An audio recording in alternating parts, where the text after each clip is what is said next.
Assalamualaikum warahmatullahi wabarakatuh. Selamat pagi semuanya. Sebelum memulai pelajaran kali ini, marilah kita saling mendoakan supaya selalu diberikan kesehatan dan tetap bersemangat di dalam belajar.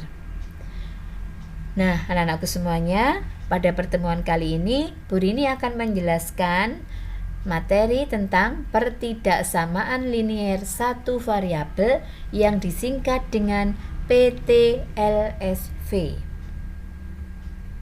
Kompetensi dasarnya memahami pertidaksamaan linier satu variabel. Dengan cakupan materi, yang pertama, tanda pertidaksamaan, yang kedua, contoh sehari-hari, yang ketiga, bentuk PTLSV, yang keempat, penyelesaian PTLSV. Nah, anak-anakku semuanya, coba perhatikan untuk tanda pertidaksamaan. Nah, di sini yang pertama, ini merupakan tanda kurang dari atau bisa disebut lebih kecil dari. Yang kedua, kurang dari atau sama dengan. Yang ketiga, lebih dari atau bisa disebut lebih besar dari. Yang keempat, ini tanda lebih dari atau sama dengan. Coba nanti dipahami lagi ya anak-anak ya. Untuk selanjutnya adalah contoh sehari-hari. Ubahlah kalimat berikut ke dalam kalimat matematika. Contoh yang pertama, kecepatan maksimum kendaraan ketika melewati jalan raya di depan sekolah adalah 30 km per jam. Nah, kalau kita ubah, kita misalkan dulu kecepatan dimisalkan X. Karena di sini maksimum, maka X kurang dari atau sama dengan 30. Contoh yang kedua, kalian membutuhkan paling sedikit 2 lembar kertas untuk mengerjakan tugas matematika. Kita misalkan dulu, banyaknya kertas adalah X. Karena di sini ada keterangan paling sedikit, maka X lebih dari atau sama dengan 2. Contoh yang ketiga, siswa yang ikut pembelajaran remedial adalah siswa yang nilainya kurang dari 75. Ya, kita misalkan dulu nilai siswa X. Berarti X kurang dari 75. Nah, ini adalah contoh kalimat matematika. Untuk selanjutnya anak-anak adalah mengidentifikasi bentuk PTLSV. Mana sajakah yang merupakan PTLSV? Ya, dari contoh berikut. Yang A, ini bukan PTLSV. Kenapa? Karena ini memuat tanda sama dengan. Yang B, ini PTLSV karena ada tanda pertidaksamaannya dan variabelnya 1. Yang C, ini bukan PTLSV karena apa? Di sini ada kuadratnya.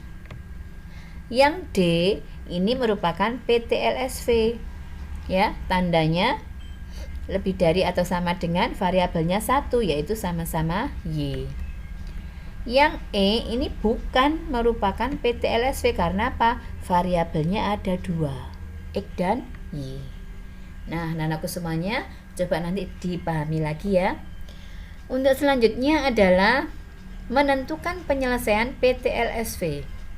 Di sini perlu Bu Rini sampaikan bahwa cara menentukan penyelesaian itu sama dengan di PLSV, di persamaan ya, cuma tandanya saja yang berbeda. Coba kalian perhatikan contoh berikut. Nah, ini sama caranya, cuma tandanya adalah di sini kurang dari. Nah, caranya sama. Jadi di sini X kurang dari 3. Kalau kita gambar menggunakan garis bilangan, berarti di sini bulatannya nanti lobang ya, tidak penuh. Kemudian arah panahnya ke kiri. Nah, seperti ini. Untuk contoh yang kedua, soalnya sama, tapi di sini tandanya berubah lebih dari. Bedanya nanti ada di garis bilangannya ya. Kalau lebih dari berarti lobangannya di sini bulatannya lobang, arahnya ke kanan. Nah, seperti ini. Nah, contoh yang ketiga coba perhatikan. Di sini tandanya lebih besar dari atau sama dengan. Nah, ini nanti ada bedanya ya, anak-anak ya. Nah, di sini pada garis bilangan, ini bulatannya ini diarsir penuh, nutup ya. Arahnya ke kanan. Ini bedanya kalau tandanya lebih dari atau sama dengan. Sekarang contoh yang keempat. Nah, coba diperhatikan.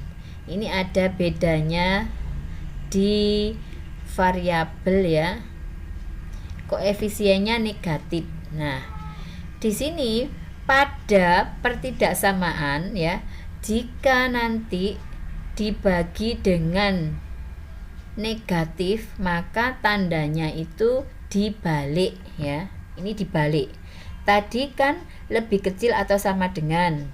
Sekarang menjadi lebih besar atau sama dengan, dibalik. Karena apa? Pembaginya adalah bilangan negatif ya. Diingat-ingat. Pembaginya bilangan negatif, maka tandanya dibalik. Jadi X lebih besar atau sama dengan negatif 3. Garis bilangannya seperti ini. Nah, jadi di sini ini negatif 3-nya ini bulatannya penuh, arahnya ke kanan. Untuk selanjutnya contoh yang keempat. Nah, di sini 3x ditambah 1 lebih dari 7, di mana x adalah bilangan bulat. Nah, karena ada ketentuan X bilangan bulat, nanti untuk menentukan penyelesaiannya kita tulis himpunannya ya anak-anak ya. X lebih dari 2 berarti anggotanya berapa saja? 3, 4, 5 dan seterusnya.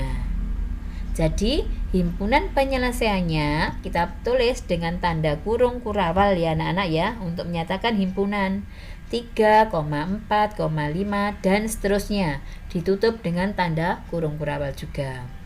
Nah, anak-anakku semuanya, tadi Bu Dini sudah menjelaskan materi tentang pertidaksamaan linear satu variabel. Untuk selanjutnya nanti ya, anak-anak silahkan mengerjakan tugas individu ya yang sudah Bu Rini tuliskan di sini, nanti supaya disalin di buku tulis ya. Coba perhatikan di sini. Nah, ini nanti silakan dikerjakan buat anak-anakku semuanya ya. Semangat terus dan selamat belajar. Terima kasih.